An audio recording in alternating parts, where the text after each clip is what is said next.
Top d'habitude c'est vraiment wow et ça pensait le comment quoi que chocolati mutu à kotuna yo. Éponge na ma peka mais ça éponge na ma cassité le quoi oyo. Ça c'est même qui pour ça ma peka moi likolo. Même de la comme ça avec robe nanga satin et na jongo na tiongo likolo et bimse sur robe nanga wow. Maman souvent mi dans la tombe na noir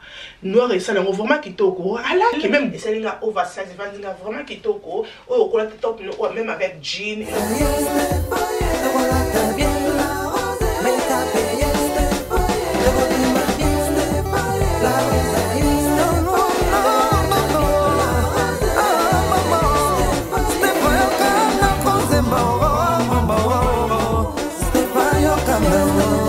Bonjour les belles dames, j'espère que vous allez très bien. Gapenaza bien par la grâce de Dieu. Dans la vidéo, vous allez vidéo à Tron Ho, où vous allez à Bella Barnett. Ok,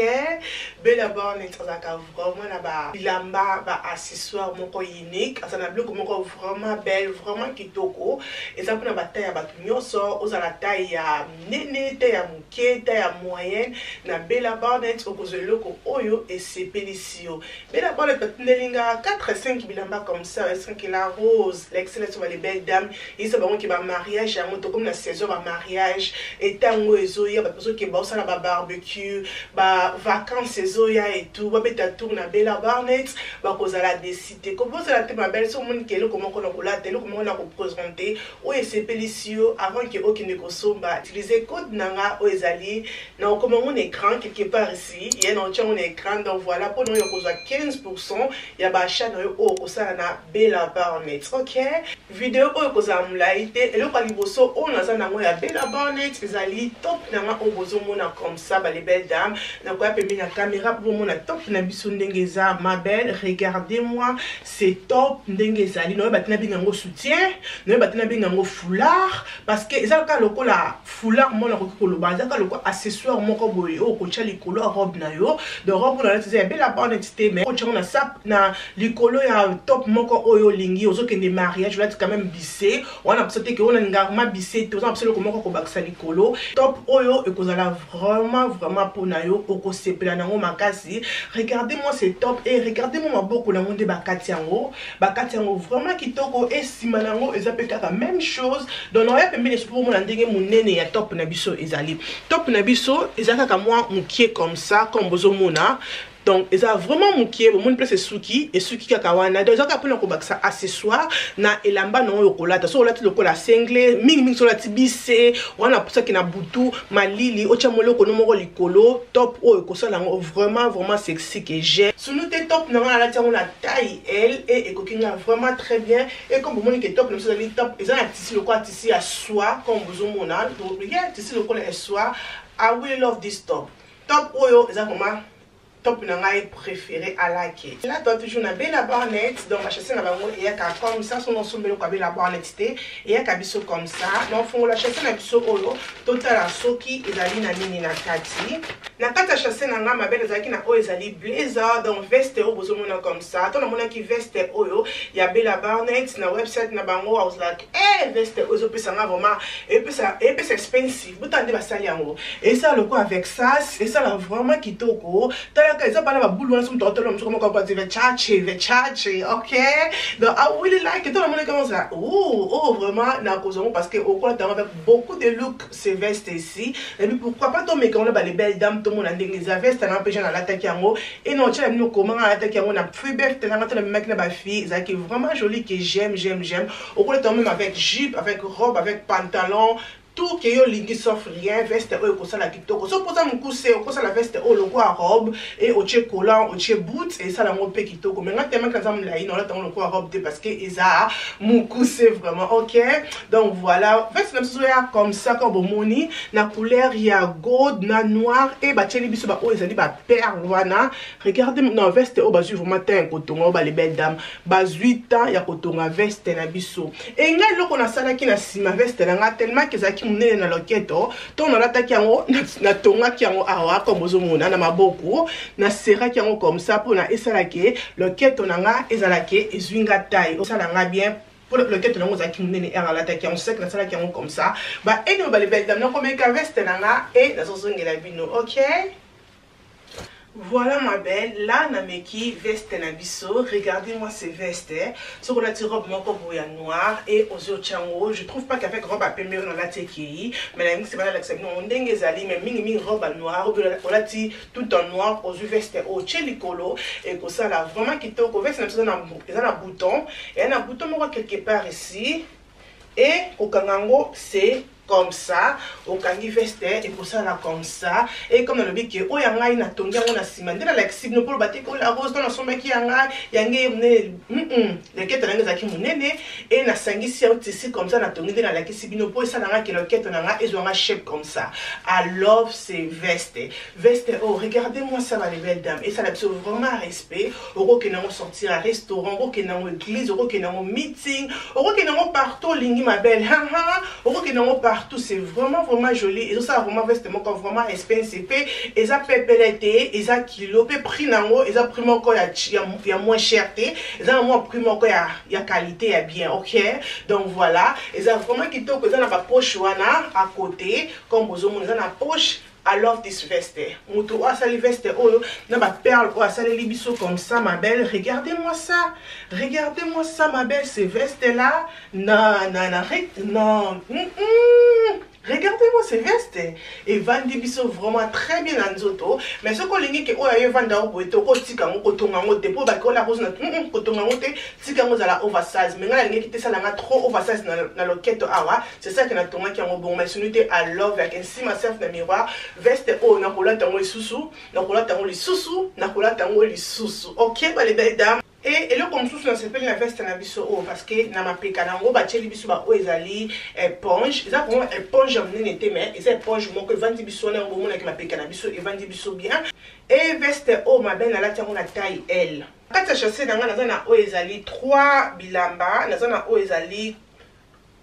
nako benga le quoi crop top na kati comme ça et toi na pantalon et toi na o ezali top na biso comme ça ya fula oh this is nice et nous les belles dames na mekango après na zongela bino are you guys ready to see this ready okay to meka okay ma belle okay Bella Barnett c'est top là na pembe na caméra bomo na ndenge top oizali bobi ki ba top oya ba foulard comme ça ba top oiza vraiment na fashion pour na 2025 été dans spring été partout ba ça non ba bloqué zo mon nzoto ba oversize donc année o so ça ba top no comme ça ma belle maintenant on colla ba bilamba na yo parce que là vraiment été oyo to rolata la tango OK I love the top. Écharpe au colon langoté et quand on a top na sima ça fait joli que j'aime bien au côté comme ça et je na glissé déjà na kati comme ça na crop top de koloba crop top je na kati comme ça au quoi taper crop top on est là comme sous et un problème té mais bon je bâti le crop top na kati hein pour battre la rose la rose sur crop top ou après bon j'ai bassalé libiso 3 comme ça na top na biso oyo au ko kanga comme ça au ko kanga comme ça na kingo no pona esalango kitoko esalango wow esalango vraiment kitoko okoko taper top no pantalon na ngeza mnene mke parce que na suis ensemble na on a taille L donc pour na pantalon kokanga na bi question na tie ceinture ezala bien il faut que pas tailleur ça dépend si maintenant on t'a la sema so no que pas tailleur ben on tient ceinture pour na comme na préférer ko tia ba ceinture pour que pas tailleur on est comme cher ma belle na ko sa binoté tailleur comme on lianga mbongo fort mo fona so machine na comme on dinanga mo na ndako pour nous en acheter bah anyway sur la ceinture nanga et na la tiango et ça la biso comme ça alors que I really do bon on comment la bandako oh boy bien c'est vraiment joli na tant auto qui na ba mariage comme ça au cours ta top non oh na église so mutangité qui so mariage marié pas n'a pas tapé dans la fête là monter quoi dans ce mariage là qui peut-être pour la pembe cérémonie mon pas pembe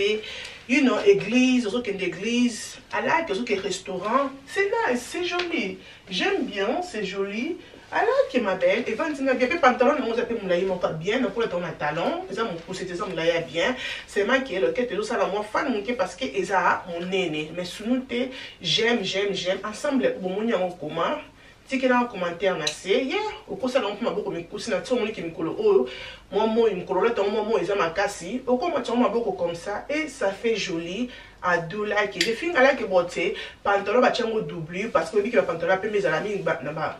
biloko mo ezanga tine mo ntsaka nzoto mais o batia ngo double parce que nzoto na biso ezala vraiment protégé. OK, I love it. Top pourquoi tourner le comme sous pantalon pourquoi tourner le comme sous même ensemble comme ça et ça lipe bonbon et ça li kitoko. Tika dans le commentaire on a c'est au moni ensemble na biso oyo comment on a top na biso o ba les belles dames comme on a la rose vraiment à la tiango parce que et ça le quoi ba tantine riche ba maman riche on a o ba linga ba mbongo et ça là vraiment nice ça là que ou quoi même avec jean avec pantalon différent et ça là vraiment kitoko que j'aime sur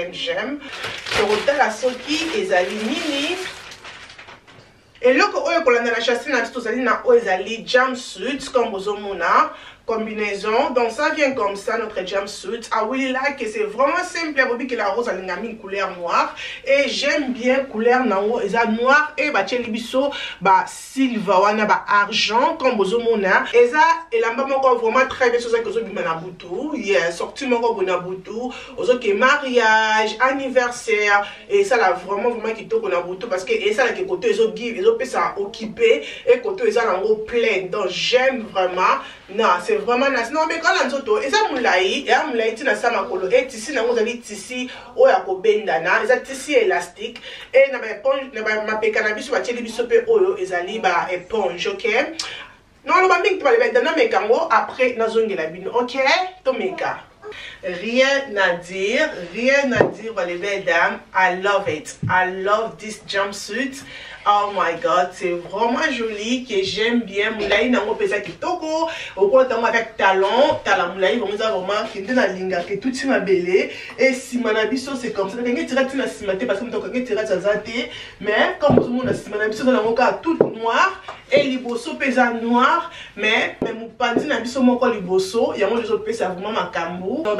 jumpsuit oyo kozala bien mingi sur les autres qui des soirées, aux autres qui des fêtes anniversaire, mariage là vraiment beaucoup monde nango que j'aime vraiment dingue vantinga na nzoto et j'aime bien de ma peke ça ba ça bien batili so ba bon joana et télé sur ma peka et ça li vraiment kitoko na la tango na taille M mais na quand ko la taper jumpsuit na oyo na taille S et kokoka mais tellement que la unité que ça va trop serré que nous ça va vraiment dessiner ma casse mais taille M et va dire vraiment kitoko oui taille M va dire vraiment kitoko et na simana bisope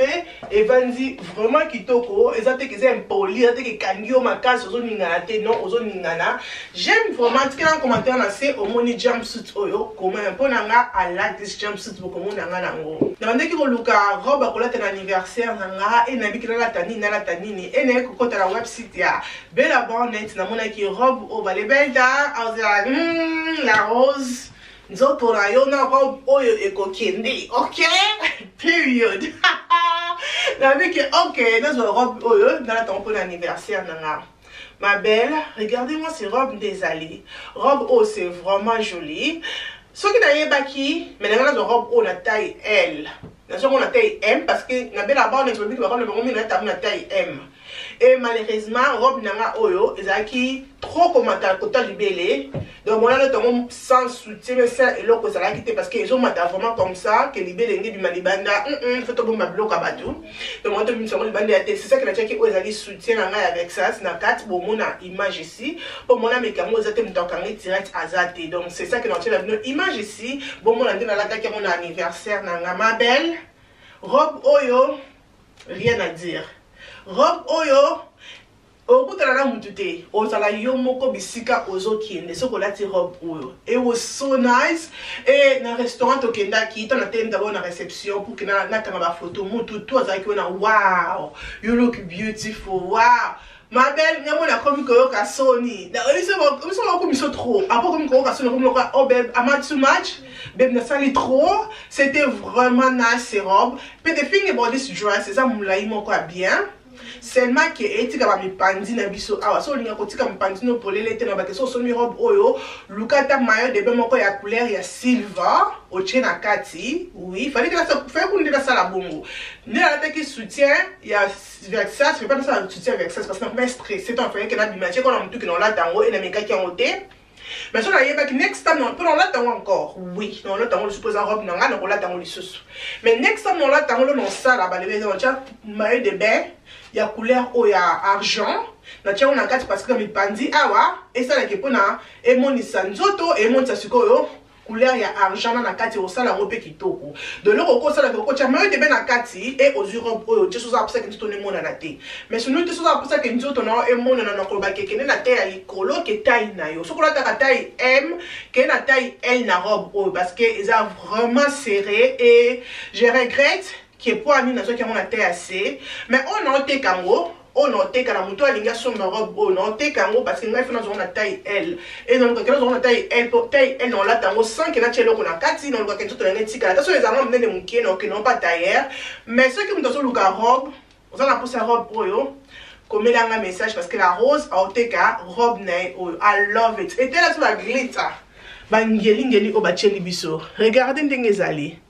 et na sima na biso eza na étirette. Oui, comme vous mona et regardez mon maboko on va salir en bas les belles dames. Regardez mon maboko on va salir en rien à dire. Voilà les belles dames et là on est oyo et si la gâté de conseil na Bella Barnett. Merci, thank you pour nous sponsoriser vidéo na biso oyo ya lelo. Donc j'espère que vous s'appelle la vidéo oyo. C'est comme une vidéo ma belle et c'est pélicio bisi ko na ndaku ko bo sana te ko la abonner ko aimer ko partager vidéo et ko ça la bien ma kasi nous devons préparer fête si on a mariage on a anniversaire aussi le que le cocolat ma belle ba ke beta tout na website ya Bella Barnett peut-être biloko o la rose à la question c'est pas na oté OK donc ça la ba gumo côté problème exacté mais na ba ke tala na website na bango o ko na ba marque ba robe eza tellement et belé na ba saison auto que na on attend ba mariage beta tout kuna o kozala décider ko bo ça ko utiliser code na ngai o ezali na sewana na ko komanga na c'est pour que na lo bango ba bete na ko tia mon écran pe na ko tika mon na se ya vidéo OK zala abonné aimer et partager et que ça la bien makasi tina te et comminatina bye.